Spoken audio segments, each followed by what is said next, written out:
Now, I am absolutely convinced that the main source of hatred in the world is religion and organized religion. Absolutely convinced of it. And I think it should be religion treated with ridicule and hatred and contempt. And I claim that right.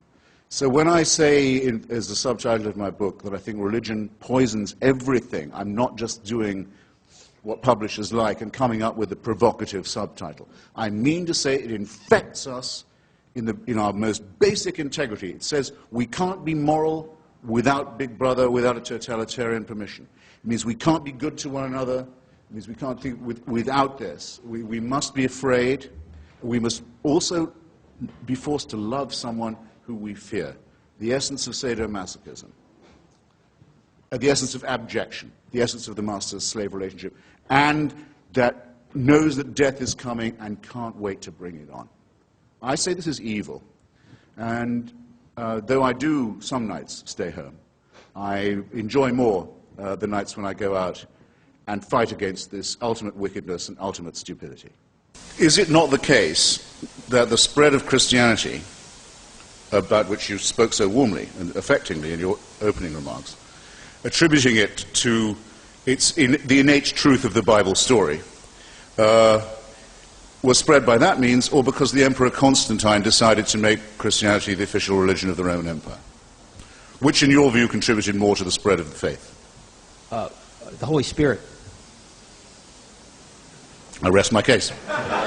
You give me the awful impression, I hate to have to say it, of someone who hasn't read any of the arguments against your position ever. So what if God actually exists, sir? Would he not have been good to you? No. He wouldn't, because if that were true, it would mean that I had an eternal supervising parent who would never die and let me get on with my life, never let me grow up, would keep me under surveillance. But you have, sir. And supervision every minute of my life, but you constantly asked me to be thanking and praising him. Yeah, I think it would that be wasn't part of the it would be like living in North Korea. I think it would be a horrible outcome. Well, not sure that God is Kim Jong-il, but what if what I said is true? Well, ask Kim Jong-il, he has a different opinion. Let's say that the consensus is that our species, we being the higher primates, Homo sapiens, has been on the planet for at least 100,000 years. In order to be a Christian, you have to believe that for 98,000 years, our species suffered and died, most of its children dying in childbirth, most other people having a life expectancy of about 25, dying of their teeth, famine, struggle, bitterness, war, suffering, misery, all of that. For 98,000 years, heaven watches it with complete indifference. And then 2,000 years ago thinks, that's enough of that. It's time to intervene. The best way to do this would be by condemning someone to a human sacrifice somewhere in the less literate parts of the Middle East. Let's appeal to the Chinese, for example, where people can read and study evidence and have a civilization. Let's go to the desert and have another revelation there. This is nonsense. It can't be believed by a thinking person. If it was true, it would have two further implications. It would have to mean that the designer of this plan was unbelievably lazy and inept, or unbelievably callous and cruel and indifferent and capricious. And that is the case with every argument for design and every argument for revelation and intervention that has ever been made. All of this could be part of a plan. There is no way an atheist can prove it's not. But it's some plan, isn't it, with mass destruction, pitiless extermination, annihilation going on all the time, and all of this set in motion on a scale that's absolutely beyond our imagination, in order that the Pope can tell people not to jerk off. In his comment, one of the few he's made, on the institutionalization of rape and torture and maltreatment of children in Catholic institutions, he has said, it's a very severe crisis which involves us, he said, in the following: in the need for applying to these victims the most loving pastoral care. Well, I'm sorry. They've already had that. The rape and torture of children is not something to be relativized. It's not something to be excused as a few bad priests. It's the crime that cries out for punishment. It's the thing that if we were accused of on this side of the House, we would die rather than admit. And if we were guilty of it, would kill ourselves. Your view would be the same as mine, that child sacrifice is reprehensible, would it not? Did Abraham think child sacrifice was an okay idea? He obeyed God and God intervened. The ultimate question is, does God think child sacrifice, since he sent his own son to be the ultimate sacrifice? Well, he appears to be in favor of it. He does appear to be in favor of it, but in context. You and I agreed that we were not. I'm asking. Not scorning the three delightful children who are everything to me and who are my only chance of even a glimpse of a second life, let alone an immortal one. And I'll tell you something, if I was told to sacrifice them to prove my devotion to God, if I was told to do what all monotheists are told to do, and admire the man who said, yes, I'll gut my kid to show my love of God, I'd say, no, fuck you. What about Fräulein Freisel in Austria, whose father, unwilling to get out of the way, kept her in a dungeon where she didn't see daylight for 24 years and came down most nights to rape and to sodomize her, often in front of the children who were the victims of the previous attacks and offenses. Imagine how she must have begged him. Imagine how she must have pleaded. Imagine for how long. Imagine how she must have prayed every day, how she must have beseeched heaven. Imagine, for 24 years, and no answer at all. Nothing. Nothing. Now, you say that's all right that she went through that, because she'll get a better deal in another life? I have to ask you, if you can be morally or ethically serious and postulate such a question. No, that had to happen, and heaven did watch it with indifference, because it knows that score will later on be settled. So it was well worth her going through it.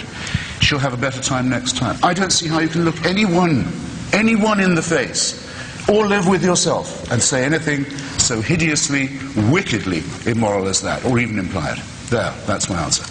Do you believe that God, if he's provided everything for you, has rights on your life?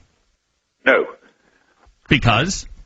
Why should he? What gives him this right? Because he owns you. He's created everything for you. He's kept you alive. I don't want to be owned. I don't want to be owned, and I don't recognize anyone's right to own me. So ownership is a bad thing? Of people, yes. Oh, okay. It's been widely considered. I mean, I know the Bible does call for slavery, as it calls for genocide, but that doesn't make it right. It is a horrible idea that there is somebody who owns us, who makes us, who supervises us, waking and sleeping, who knows our thoughts, who can convict us of thought crime, thought crime, just for what we think, who can judge us while we sleep for things that might occur to us in our dreams, who can create us sick, as apparently we are, and then order us on pain of eternal torture to be well again. To demand this, to wish this to be true, is to wish to live as an abject slave. You've made the worst concession already. You've already said you're a slave. So, well, absolutely. After that, mere obedience to orders is a small offense. I readily admit that I'm a slave. I'm a slave of the Lord Jesus Christ. I'm glad of your chains. Yeah, well... it's absolutely fine for you, but you must leave me out of it. I don't want to be told that I have to obey these laws too, or that my children have to be taught this in school, or that laws have to be written to gratify the bizarre beliefs of a cult like yours. Well, but... That's the thing I would need you to understand. You're quite Sure. happy to believe this. Why can't you keep it to yourself? Why can't you keep your atheism to yourself? Because the religious won't allow me to. Because every time I open the paper, there's another instance of theocratic encroachment on free society, which I won't put up with which I will not put. Well, that's clear. What about the most important minority in the history of the world? Those who have never believed in God, those who believe that an ethical life is possible without religion. We have to be insulted and outraged every day by what we see, what we read. By slaughter and murder. Slaughter and murder and barbarism and insult and superstitious nonsense. We do not reply in kind. We don't say, we'll go and kill you if you go on insulting us like this. Do we get no credit for saying this? When has anyone ever said, what's it like to be insulted as someone who thinks that civilization is a real thing? Why is it always interfaith? Why is it always interdenominational? Why can't we say that all of these cults are equal and equivalent glimpses of the untrue? I know what's coming. I know no one beats these odds. And it's a matter of getting used to that and growing up and realizing that you're expelled from your mother's uterus as if shot from a cannon towards a barn door studded with old nail files and rusty hooks. It's a matter of how you use up the intervening time in an intelligent and ironic way, and try not to do everything ghastly to your fellow creatures. I think it will one day be admitted with shame that it might have been in error to say that AIDS is bad as a disease, very bad, but not quite as bad as condoms are bad, or not as immoral in the same way. I say it in the presence of His grace, and I say it to His face. The preachings of His church are responsible for the death and suffering and misery of millions of his brother and sister Africans, and he should apologize for it. He should show some shame. There's another immoral injunction. Go love your own enemies, don't be loving mine. My enemies are the theocratic fascists. I don't love them, I want to destroy them. For condemning my friend Stephen Fry, for his nature, for saying you couldn't be a member of our church, you're born in sin. He's not being condemned for what he does, he's being condemned for what he is. You're a child made in the image of God. Oh no, you're not. You're a faggot. And you can't join our church and you can't go to heaven. This is disgraceful. It's inhuman. It's obscene. And it comes from a clutch of hysterical, sinister virgins who've already betrayed their charge in the children of their own church. I would posit to you, Christopher, that there is no fundamental difference between what the Israelites did to the Amalekites and their surrounding neighbors or enemies than what the United States did justly in going into Iraq. Whether we did it principally for moral reasons, it certainly had a moral... Can you possibly for 1 second be morally serious as a human being and say that? Well, yes, I can. We fulfill what Iraqis did we exterminate? What Iraqis did we enslave? What Iraqi virgins did we keep for our soldiers, having killed the rest of their families? Well, what are you talking about, sir? But That's Listen, what I said. You took up all the time for my answer with your long, rather unlettered question. If you want to get good people to do wicked things, you need religion. What do I mean by that? I mean to say that who, when they see a newborn baby arriving in their life, if anyone's ever thought, even myself, well, maybe there is something to this. Look at the perfection of this little bundle. But they said, I tell you what, though, before we go any further, we need to get a sharp knife or a stone from somewhere and start hacking away at the genitalia of this little bundle. Because if we don't, we won't be doing God's will. Now, no moral person would do such a thing unless they thought it was divinely warranted. Christopher, I've got to call you down on referring to circumcision as genital mutilation. My son cried more at his first haircut than he did at his bris. And statistically... You weren't doing it right, then. Statistically, the only long-term effect that it seems to have on people is it increases their chances of winning a Nobel Prize. I can't find the compulsory mutilation of the genitals of children a subject for humor in that way, or flippancy in that way. What if a Muslim was to say to you just now, my little girl cried more at her first haircut than when I cut off her clitoris?